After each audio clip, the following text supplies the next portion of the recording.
Hello YouTube, and today we are going to get the Platinum Trophy for the Suikoden I and II collection. I wouldn't say the Platinum journey is the most difficult thing, even if you have to complete both games on hard mode. And to be honest, Suikoden I seems to be more difficult than the second one. Both of these games are turn-based RPGs. And I would not say that Suikoden I aged very well.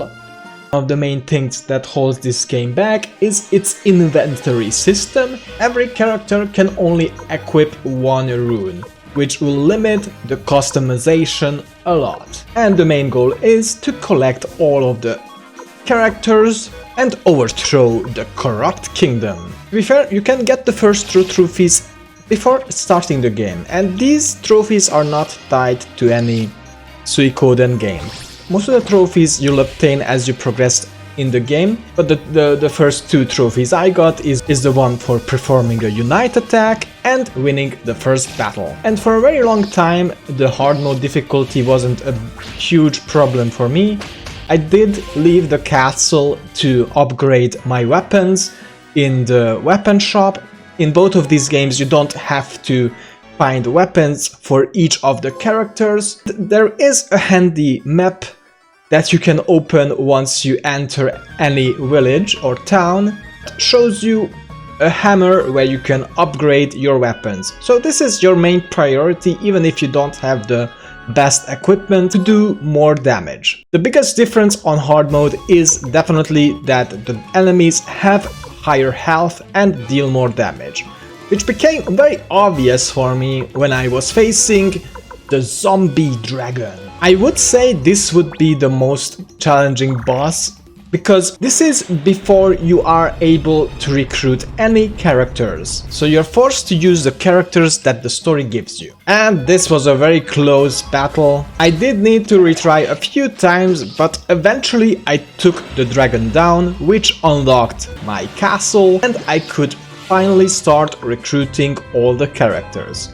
I would say for both games this is the hardest trophy to get, but with a guide you should not have any trouble at all. There are 4 generals that you have to look out for in the game. Make sure to forgive all the generals, because the game does give you the option to execute them, and if you do, you won't be able to unlock this trophy. Other thing you should do is to have Pan in your party from the very beginning of the game as long as you can, because Pan is going to get into one of those duels, and he will have to survive that duel for you to unlock the best ending for the game. Make sure that he has the best equipment and that you always upgrade his weapon to the max. Alright, our first war battle. So as you see, it's a rock, paper, scissors thing. The normal attack or sword beats the bow, range attack or whatever you want to call it. The range attack beats the magic, and the magic beats the sword. I can't really tell what they're going to do, so let's just... Oh, we can select a formation. Okay, so that's why you need to recruit different types of allies, because you get these unique formations.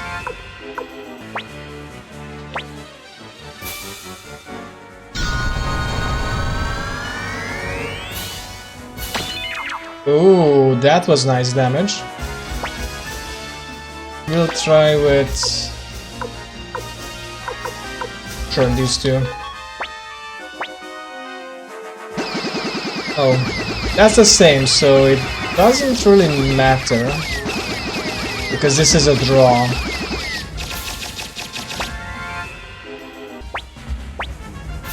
Yeah, I expected that. They seem to be working like in order. Right. With that logic, they should use sword now, so we'll just go with magic.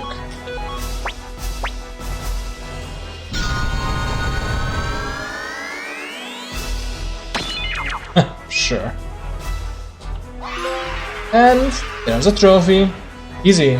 Rock, paper, scissors mechanics, so we should be fine here. So I'm assuming he's going to start with sword, so we are going to use shield. Yeah.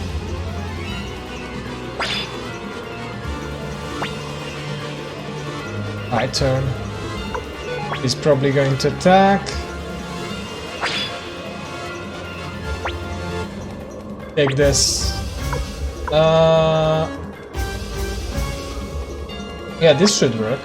Oh, come on, that's not good.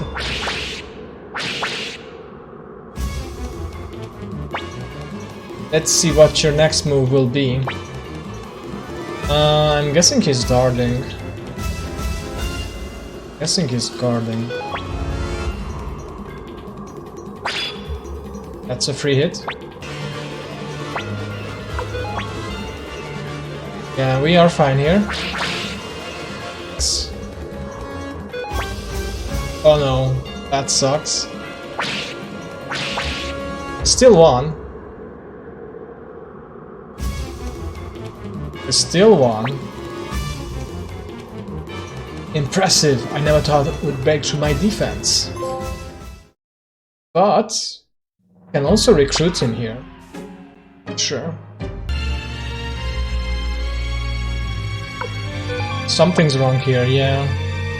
To add more context to this scene, in every Suikoden game, the best friend of the main character dies.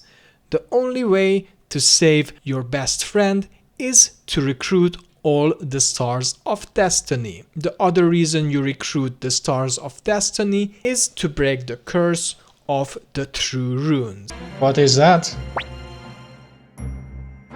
Oh no, it's going to use the bottle with spores.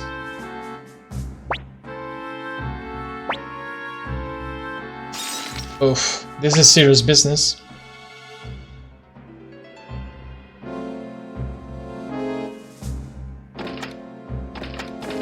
And I think he locked us in, yeah.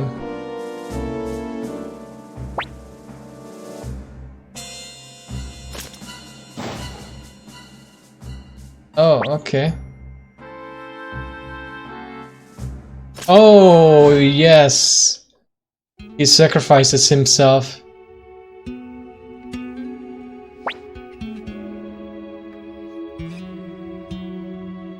Oh no.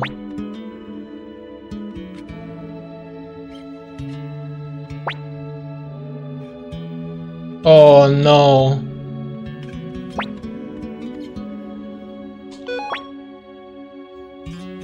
Oof. That's it. This sucks.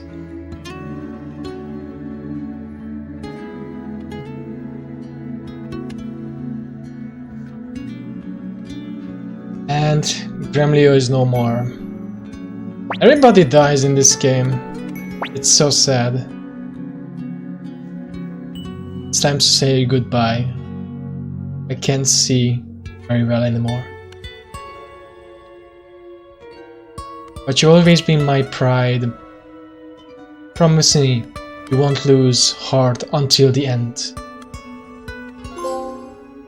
My first and final request. Damn! That sucks. And yeah, his clothes are there, but Gremlio is no more. He has died to protect us.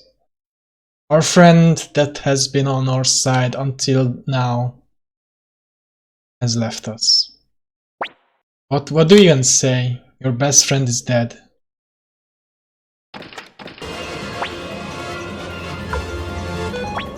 Alright, there we go. Nice.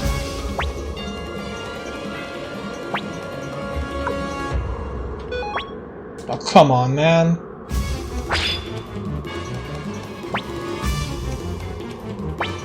Right, that should finish you. Dude, just die. We can't risk it. Oh, okay, that works. Nice. We won. We won. Pawn is alive. Pawn is alive. Oh, he is already beat up. Defending is like the best thing you can do. Even if there is like a rock, paper, scissors mechanic. Sure, this should work. Yeah, because you get a hit if you do the special attack as well. So guarding is like overpowered. Oh! And we won! Easy. Nice and easy. Ruin this. Ruin this. And you ran out of the powerful attacks. And she is dead because of poison. Maybe I should have used her own item on herself. Maybe that would have been faster. I don't even know.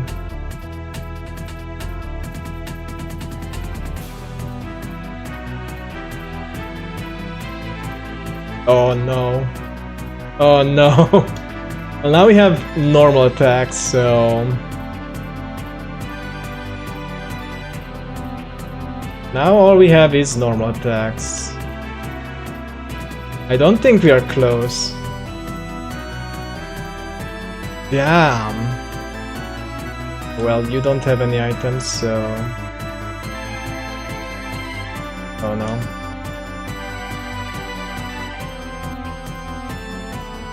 Dude, can you not?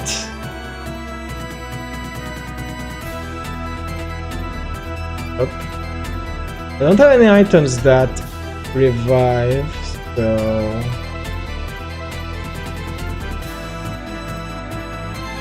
Yeah, you need to do that. Okay, we are fine for this turn. Yeah, he attacks everybody, which is annoying.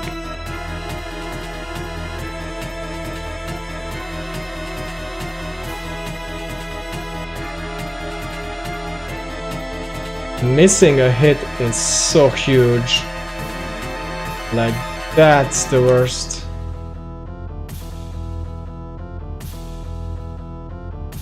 Okay, we are fine.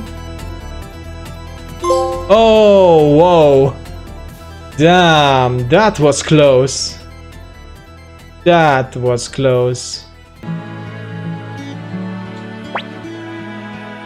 Does that mean? Yes, we are joining your army. Oh! Nice. A day for alliance. Like, did she just one-shot my guy? Are you for real? What? That is insane. What? So, that's the plan. Oh no. Victor is dead. Okay, he came back from the dead because he held the right item. Can we use this?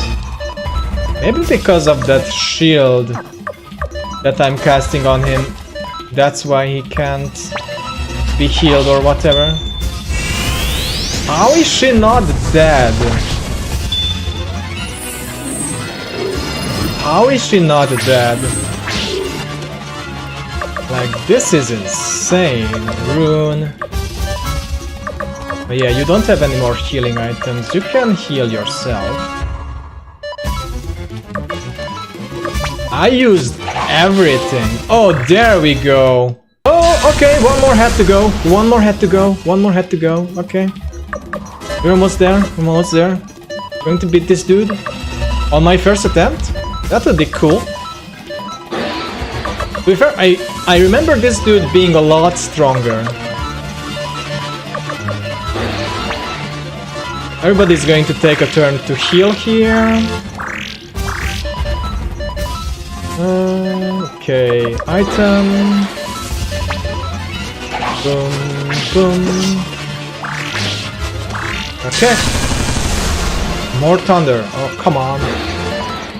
this another turn where we heal? I guess.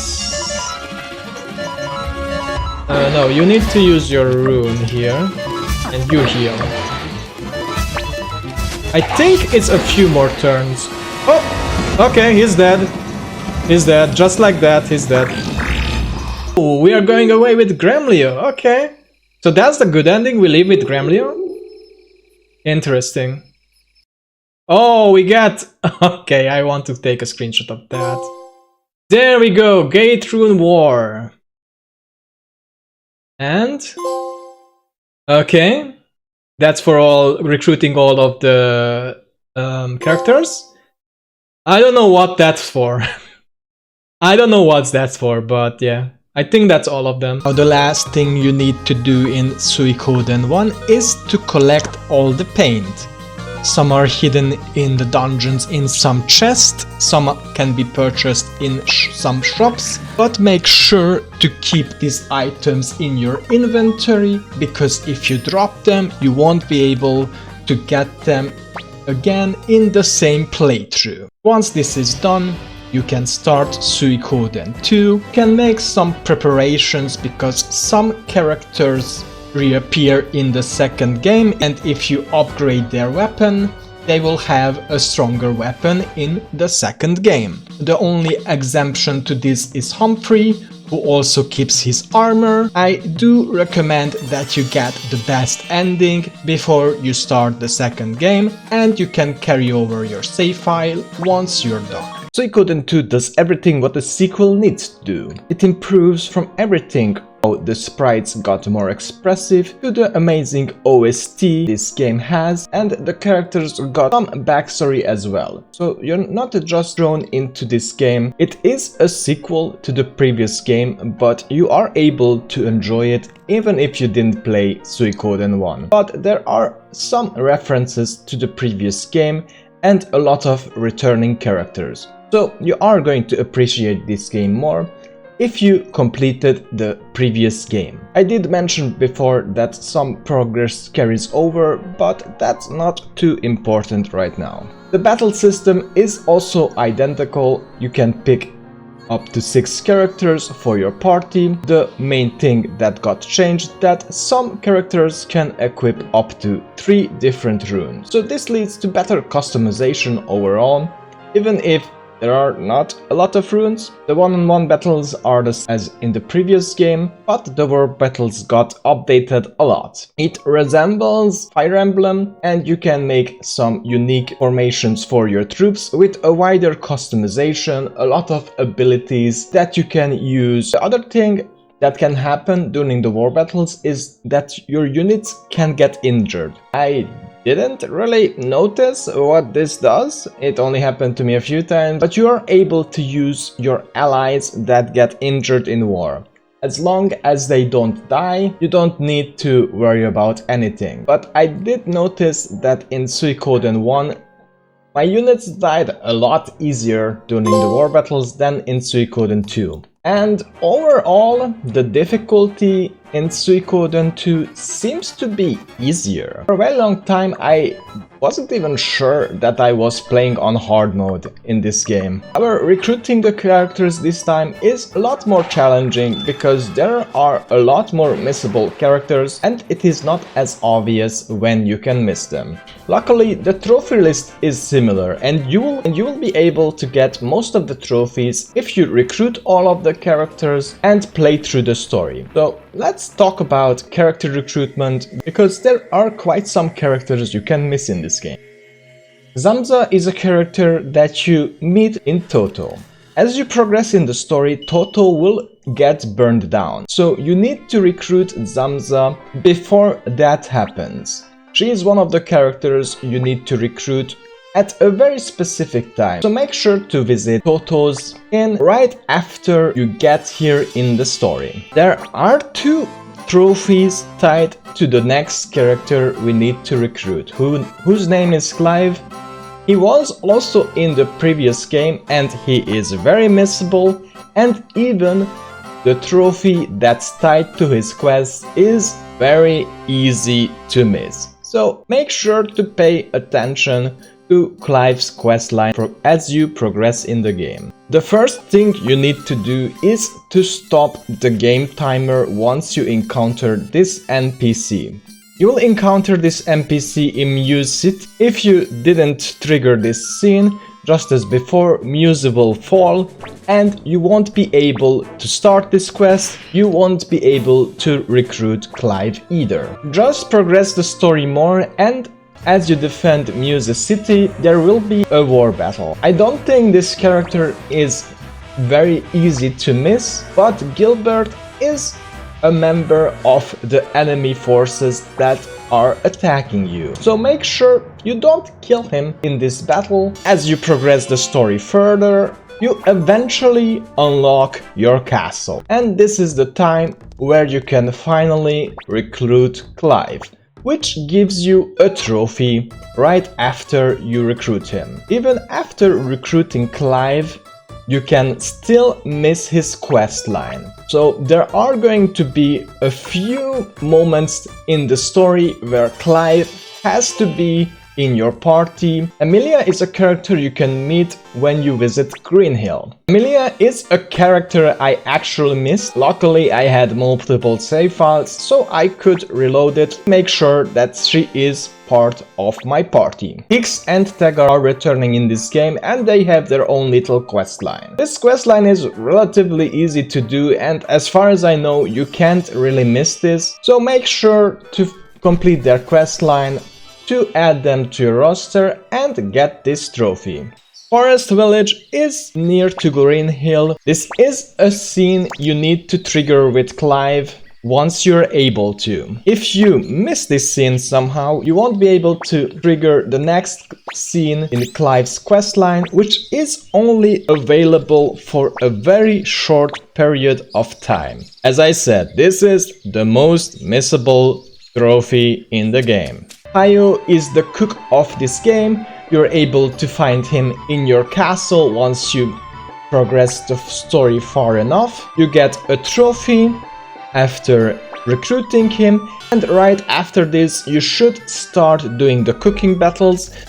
Every 30 minutes you can trigger a new storyline in these cooking battles. So before you enter the kitchen, make sure to save so you can reload this file if you mess up the cooking battle. You don't need to worry about collecting all the cooking recipes, just make sure to win every battle you can. There is one you have to lose. Once you successfully beat the enemy chefs, you unlock this trophy.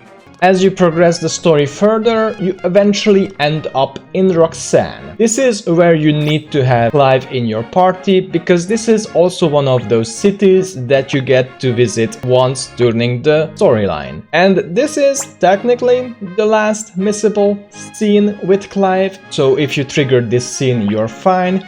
You can leave out Clive of your party. In Roxanne there is a small town. You can meet Potch and Humphrey in that town. You can start their quest, which leads to this boss. This was one of the harder bosses to beat, but it wasn't very difficult. After changing around the runes a bit, I was able to take this boss down relatively quickly and unlocked the trophy for completing this questline and recruiting these two characters. After we finish the story in Roxanne, we're able to continue Clive's quests.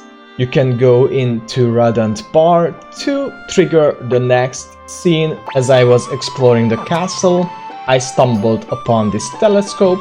Using it gave me the next trophy. There is a rope climbing minigame you can do in your castle. 2 trophies are tied to this.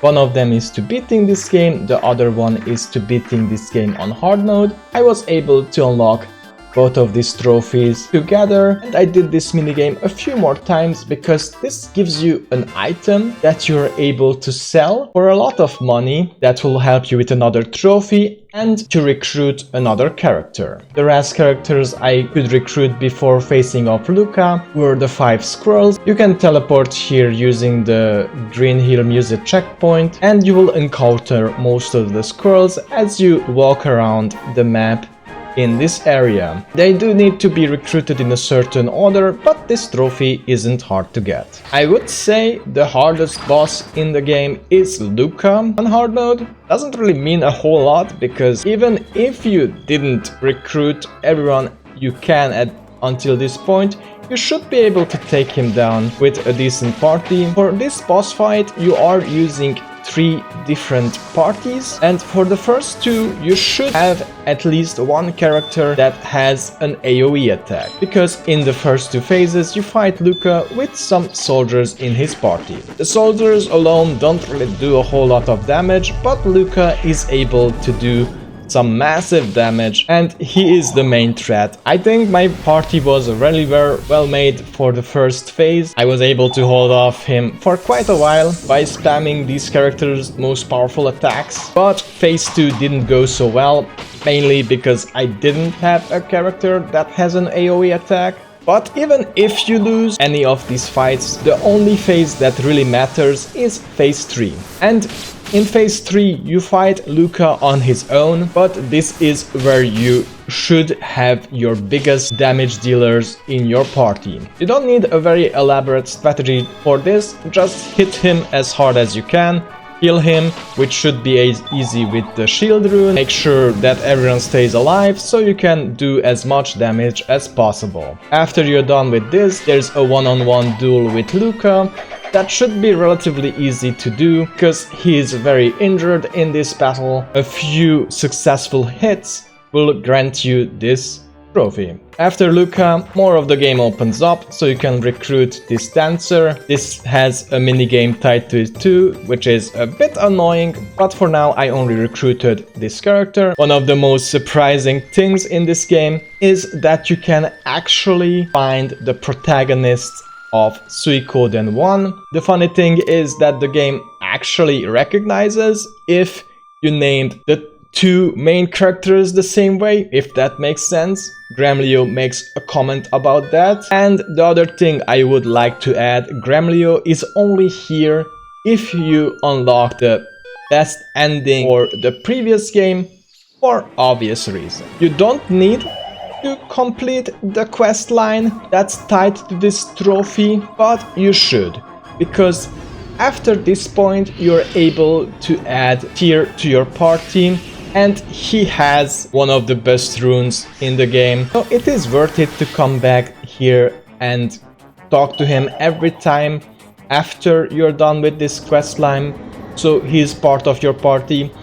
But if the game decides to kick everyone out of your party, you do need to make this trip every time, which is a bit annoying, but you have to go through this dungeon every time if you want to use him. So the gold bar can be obtained from the rope climbing minigame. You're able to sell it on your way to Necklord in this town called Chrome, which, if you have enough here, can unlock the trophy for trading a bunch of items for money. Necklord makes a return in this game, but he isn't as strong as in the previous game. Even if he has an epic soundtrack, you can take him down. Most of your party is predetermined here. The 5 party members that you see, other than the main character from the previous game, you have to use for this fight, but all of these characters are very strong, so you should be able to take this boss down without any difficulty. And after you beat Necklord, there is another missable character. Make sure to forgive Jazz after this conversation. There is a trophy I unlocked by complete accident. You can build a garden by talking to this NPC in your castle. There's also a minigame here that you can do, doing this whack-a-mole minigame. You do need to beat this game on hard mode. Only thing that is hard about this, that the screen turns and you have to memorize which mole responds to which button. But this wasn't very difficult. After a few attempts I was able to complete this. Fishing minigame has 2 trophies tied to it as well. One is for catching your first fish, and the other one is to catching all the fish. Luckily, the only fishing spot in this game is in your castle, so you're able to catch all the fish here, and this doesn't take too long. After this, the only minigame I was missing is this dancing minigame.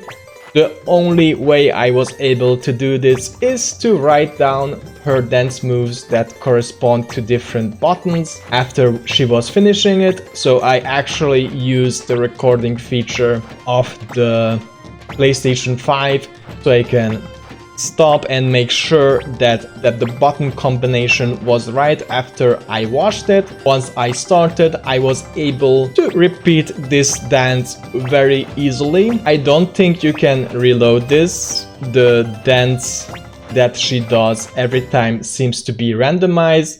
So just take some notes and you should be able to get this trophy as well. There is a guardian deity. Some of these parts for the guardian deity are obtained from chests. Some of them you can buy from the shop. So this is another trophy that you can get very easily. They don't need to match. There are a lot of different items that you get for making unique combinations here, but you don't need to worry about that too much if you're going for the trophy.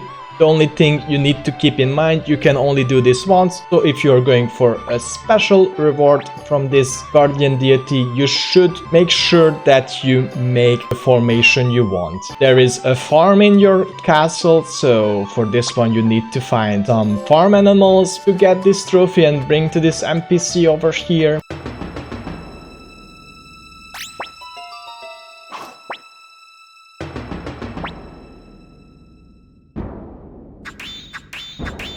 This is the point of no return, technically only if you didn't recruit all of the characters, which I actually did. So I was very confused when I didn't get the extra scene you're supposed to get once you recruit all the characters.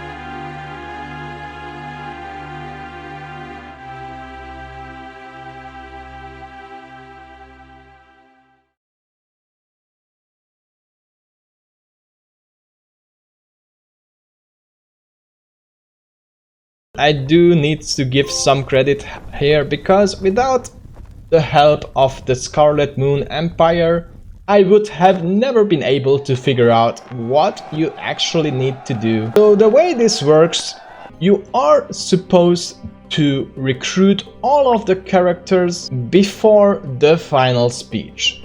There is a point at the game where you see Shu and Kiba talk, and you are supposed to recruit every character before that conversation. So my recommendation is that you recruit every character after the battle in Green Hill. You fight a skeleton dragon here, so after you beat this boss, you can actually obtain every character you're missing, and you should. The problem that I encountered was that I actually recruited a few characters after. If you did everything correctly, Leknard will appear after your final speech, and she will tell you that you have recruited all of the Stars of Destiny, which will unlock the final ability of the Shield Rune.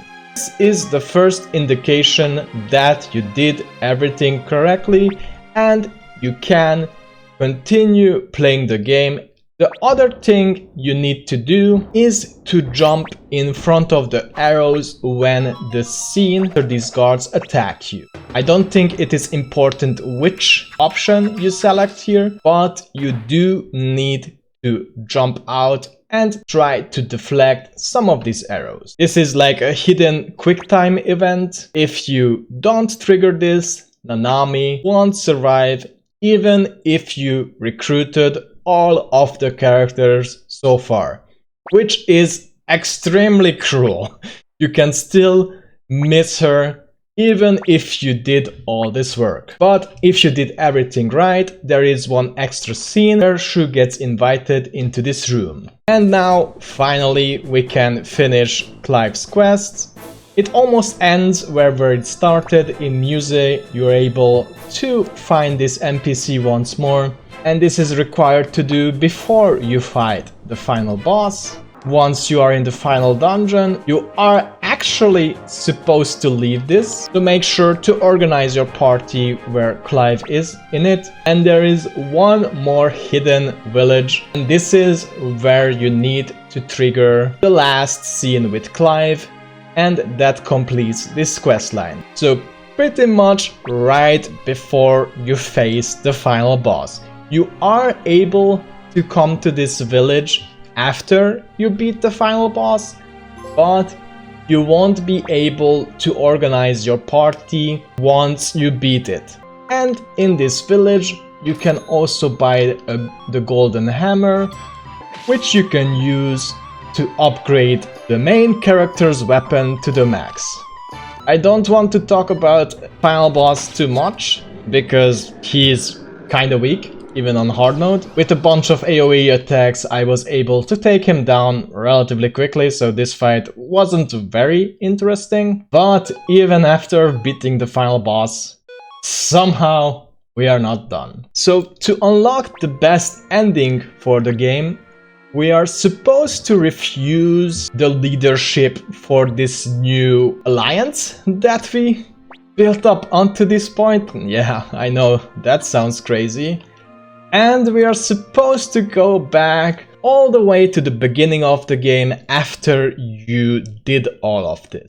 I'm sure you remember this part. Joey told you to meet him here if you ever got separated. And you face him off in a duel where you are not even supposed to fight him, you're only supposed to defend. So this isn't really a fight, you can lose. This is actually a trophy that you are required to get. After this, it's pretty straightforward. There is one more twist to the story, gives you one more bombshell how Nanami survived, which I found a bit out of character for her, but it also makes sense why everything happened the way that happened, I guess. And as far as I can tell, you are supposed to obtain this ending for this game, which, as you see, is a bit messy, but it is going to be easier if you prepare for this game properly. I did enjoy this. I am not sure if I can recommend to anyone, especially if you are playing this game for the first time, to go for the best ending, because you won't be able to get this platinum without spoiling the game for yourself. But I don't think there is anything else I want to talk about. I would love to yap about Suikoden more because it is one of my favorite RPG franchises. Hopefully we get to see the rest of the games remade, just like Suikoden I and II. Hopefully we get a new Suikoden game that's not a gacha game and exclusive to Japan. I never expected that they would ever remake this game, so I am very happy that I got to play them.